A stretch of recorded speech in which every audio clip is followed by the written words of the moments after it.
جالینوس، ہوائے مستنشق۔ دیکھو ہوا کسے کہتے ہیں یہ تو ہمیں پتہ ہے، ایئر کو ہوا کہتے ہیں۔ مستنشق کا مطلب ہوتا ہے انہیلڈ ایئر۔ اب جب ہم لوگ انہیل کریں گے تو ایٹماسفیرک ایئر یا پھر جو ایکسٹرنل ایئر ہے وہ اندر جائے گی، تو جو ہوا ہمارے بدن کے اندر جا رہی ہے اسے ہوائے مستنشق کہتے ہیں۔ تو جالینوس نے ایسے بتلایا کہ جو انہیل کرنے پہ ہوا اپنے بدن کے اندر جاتی ہے اس ہوا میں کوئی جوہر ہے، ٹھیک ہے، جس کی وجہ سے روح بنتی ہے۔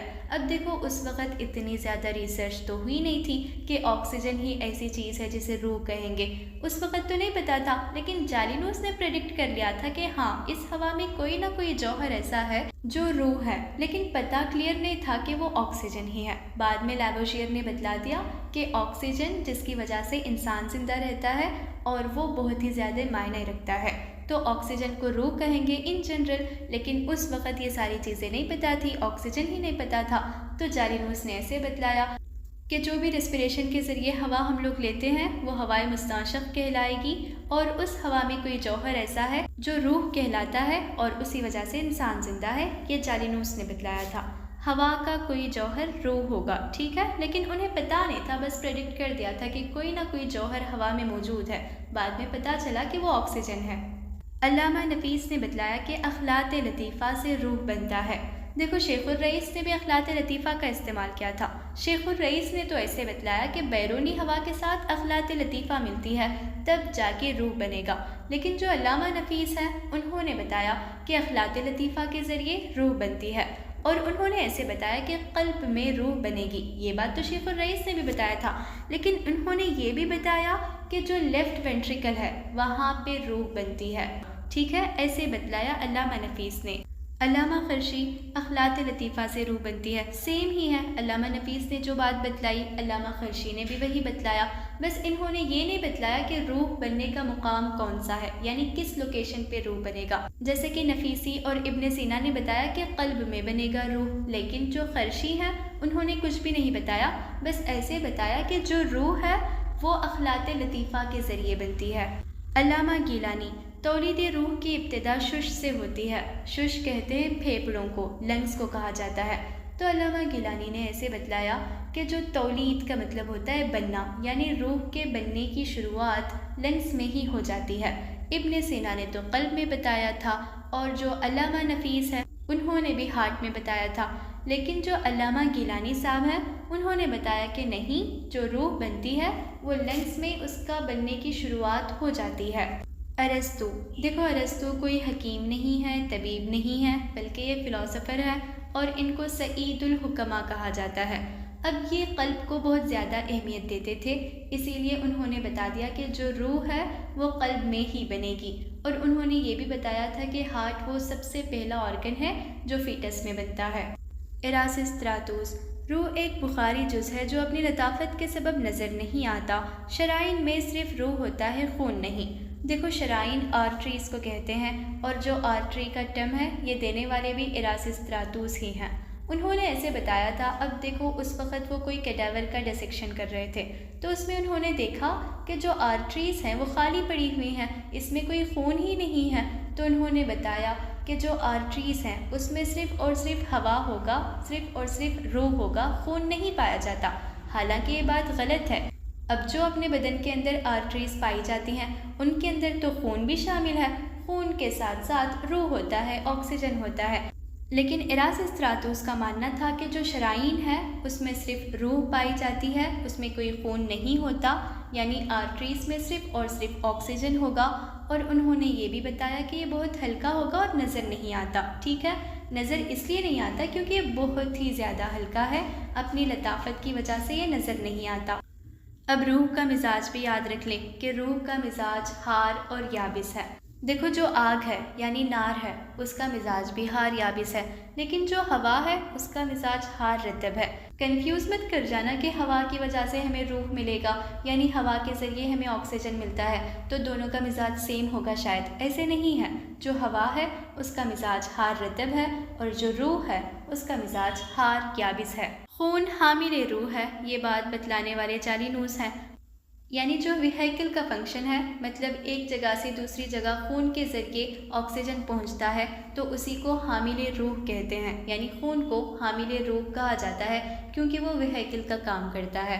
اب ہمیں پڑھنا ہے اقسام روح۔ اقسام قسم کے جمع ہے اور قسم ٹائپ کو کہتے ہیں، یعنی روح کی کتنی ٹائپس ہیں۔ دیکھو جو آکسیجن ہے اس کی ٹائپس تھوڑی ہیں، آکسیجن تو ایک ہی چیز ہے نا، لیکن جیسے ہم لوگوں نے قوا کے 3 ٹائپس پڑھیں گے، اور اعضاء کے بارے میں بھی ہم لوگوں نے الگ الگ اقسام پڑھے کہ اعضاء معتدلہ کیا ہے، اعضاء حارہ کیا ہے، باردہ کیا ہے، تو اسی طرح ارواح کے بھی اقسام ہیں۔ جس طرح قوا کی 3 اقسام ہیں ان جنرل، قوائے طبیعیہ، قوائے نفسانیہ اور قوائے حیوانیہ، اسی طرح ارواح کی بھی 3 اقسام ہیں، روح حیوانیہ، روح نفسانیہ اور روح طبیعیہ۔ روح حیوانی حیوانی اعضاء میں رہے گی، یعنی جو ریسپیریٹری سسٹم ہے اور ساتھ ہی ساتھ کارڈیو واسکولار سسٹم ہے، اس میں آنے والے تمام آرگنز کے اندر روح حیوانی پائی جاتی ہے۔ روح نفسانی یہ CNS میں ہوگا نا، جو سینٹرل نروس سسٹم ہے، اور ساتھ ہی ساتھ جو ایکسٹرنل 5 سینسری آرگنز ہیں ان کے اندر بھی روح نفسانی پائی جاتی ہے۔ روح طبعی یہ اعضاء طبیعیہ میں پائی جاتی ہے، یعنی جو ڈائجسٹیو سسٹم ہے اور اس کے ساتھ ساتھ ریلیٹ کرنے والے تمام آرگنز میں روح طبعی پائی جاتی ہے۔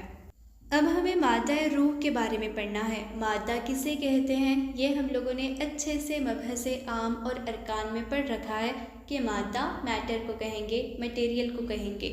تو جو روح کا مٹیریل کیا ہے، روح کا مادہ کیا ہے، روح کس چیز سے بنتا ہے، یہ جالینوس نے بتلایا کہ ہوائے مستنشق کے ذریعے روح بنتا ہے، یعنی وہ ہوا جو ہم لوگ انہیل کے ذریعے اپنے اندر کھینچتے ہیں تو اس کے ذریعے روح بنے گا، ایسا جالینوس نے بتلایا۔ اور جو علامہ کبیر الدین ہیں انہوں نے بتایا کہ جو بیرونی ہوا ہے، یعنی جو ایکسٹرنل ایئر ہے، ایٹماسفیرک ایئر ہے، اس کے ذریعے روح بنتی ہے، ٹھیک ہے، تو وہ ایک مادہ ہے، یعنی جو بیرونی ہوا ہے وہ ہوائے مروہ کہلائے گا، ٹھیک ہے، جس کی وجہ سے روح بنتی ہے، ایسے بتلایا علامہ کبیر الدین صاحب نے۔ یہ آپ چاہے تو یاد رکھیں ورنہ نہیں، بیکاز یہ UG کے لیے اتنا زیادہ امپورٹنٹ نہیں ہے۔ وائٹل آرگنز میں آکسیجن کا پریشر ڈیفر کرے گا، بالکل کرے گا، کیونکہ جو بھی آرگن ہے جہاں پہ بہت زیادہ خون کی پرورش، دموی پرورش ہوتی ہے تو وہاں بہت زیادہ آکسیجن ملے گا۔ جیسے ہم لوگوں نے اعضاء کے چیپٹر میں پڑھ رکھا تھا کہ جس عضو کو بہت زیادہ بلڈ سپلائی ہوتی ہے اس کا مزاج بہت زیادہ گرم ہوگا، کیونکہ وہاں پہ بہت زیادہ آکسیجن ملتا ہے اور آکسیجن کی وجہ سے حرارت پیدا ہوتی ہے۔ تو اس طرح اب ہمارے بدن کے اندر تمام اعضاء کا مزاج ایک تھوڑی نہ ہے، ہر آرگن کا الگ الگ مزاج ہے، ہر آرگن کو اس کے فیل فنکشن کے حساب سے بلڈ سپلائی ہوتی ہے، تو جس کو بہت زیادہ بلڈ سپلائی ملی اس کو بہت زیادہ آکسیجن ملے گا اور اس کی وجہ سے اس کے اندر بہت زیادہ حرارت بنے گی اور وہ بہت سارے کام کرتا ہے، بہت زیادہ ایکٹیو رہتا ہے، ٹھیک ہے، ہم لوگوں نے ایسے ہی پڑھا تھا نا۔ مسالک روح و مقامات روح، مقامات جو کہ مقام کی جمع ہے، مقام لوکیشن کو کہتے ہیں، مسالک کا مطلب ہوتا ہے پاتھ وے کیا ہے، یعنی روح کیسے کیسے اپنے بدن کے اندر سفر کرتی ہے۔ یہ ساری چیز ہم لوگوں نے فزیولوجی میں پڑھ رکھی ہے، بس میں ایسے ہی بتا دیتی ہوں، کچھ سمجھنے والی چیز نہیں ہے۔ لنگز کے ذریعے جو آکسیجنیٹڈ بلڈ ہے وہ پلمنری وینز کے ذریعے لیفٹ ایٹریم میں جاتا ہے اور پھر وہاں پہ AV والو ہوتا ہے، وہ کھلے گا تو پھر لیفٹ وینٹریکل میں جائے گا، اس کے بعد پھر وہاں سے سیمیلونار والو ہوتا ہے، پھر وہ کھلنے پر اورٹا میں جائے گا، وہاں سے باڈی ٹیشوز کو پہنچ جائے گا جو آکسیجن پہنچنا ہے، یعنی بلڈ کے ذریعے آکسیجن پورے باڈی ٹیشوز کو پہنچ جائے گا، وہاں پہ آکسیجن کا استعمال ہو جائے گا، کاربن ڈائی آکسائڈ خارج ہو جائے گا، اور کاربن ڈائی آکسائڈ کو اردو میں کہتے ہیں دخان۔ تو اب یہ دخان کو خارج کرنا ہے کیونکہ یہ ویسٹ چیز ہے، بیکار سی چیز ہے، اس کو ہم لوگ پھر ڈی آکسیجنیٹڈ بلڈ کے ذریعے وینا کوا میں لے جاتے ہیں اور اس کے بعد رائٹ ایٹریم جہاں پہ ٹرائکسپڈ والو ہوگا وینٹریکل میں جائے گا اور پھر وہاں پہ سیمیلونار والو ہوتا ہے، وہ کھلنے پہ پلمنری آرٹریز کو جائے گا اور آخر میں یہ ڈی آکسیجنیٹڈ بلڈ لنگز تک چلا جاتا ہے اور پھر ہم لوگ ایکسہیل کریں گے تو کاربن ڈائی آکسائڈ خارج ہو جاتا ہے۔ اس طرح آکسیجن کا مسلک کیا ہے، وہ کس پاتھ وے سے اپنے بدن کے اندر سفر کرتا ہے، یہ والا فلو چارٹ آپ ایگزام میں ڈال دینا، انشاءاللہ اچھے مارکس آ جائیں گے۔ اس کے بعد آخر میں ہمیں پڑھنا ہے منافع روح، منافع جو کہ نفع کی جمع ہے اور نفع کہتے ہیں بینیفٹس کیا ہیں، روح کے کیا فنکشن ہے، روح کے کیا افعال ہیں۔ اعضاء میں حرارت یعنی یہ ٹیمپریچر کو بناتا ہے۔ دیکھو یہ کیسے ہوگا، جب آکسیجن کے ساتھ اخلاط لطیفہ ملیں گی تو میٹابولزم ہوگا نا، تو جب میٹابولزم ہوتا ہے، استحالہ ہوتا ہے، تو جو بھی پروڈکٹ بنے گا اس کے ساتھ ساتھ ویسٹ مٹیریل بھی بنے گا اور ساتھ ہی ساتھ ٹمپریچر کوئی نہ کوئی حرارت بھی بنتی ہے۔ تو اس طرح آکسیجن کے استعمال کر جانے سے، آکسیجن کے احتراق کر جانے سے یعنی استحالہ کے ہونے سے حرارت بنتی ہے، زندگی اور حیات قائم رہتی ہے آکسیجن کی وجہ سے، اور تمام قوتیں قائم رہتی ہیں۔ قوتیں یعنی پاور، ٹھیک ہے؟ اگر ہمارے اندر کوئی طاقت ہونا ہے، کوئی انرجی ہونا ہے، تو سب کے لیے پہلے آکسیجن کا ہونا ضروری ہے۔ اگر آکسیجن ہے تو وہاں پہ قوت بھی ہوگی، پاور بھی ہوگا، کام بھی ہوگا، فنکشن بھی ہوگا، ہر چیز ہوگا۔ سب سے پہلے آکسیجن ہو تو تبھی جا کے زندگی رہ پاتی ہے۔ امید کرتی ہوں کہ ارواح کا چیپٹر آپ لوگوں کو اچھے سے سمجھ میں آیا ہوگا۔ اگر کوئی ڈاؤٹ وغیرہ ہو تو آپ لوگ لازمی کامنٹ کر سکتے ہو۔ انشاءاللہ جیسے ہی وقت مجھے ملے میں رپلائی کرنے کی کوشش کروں گی۔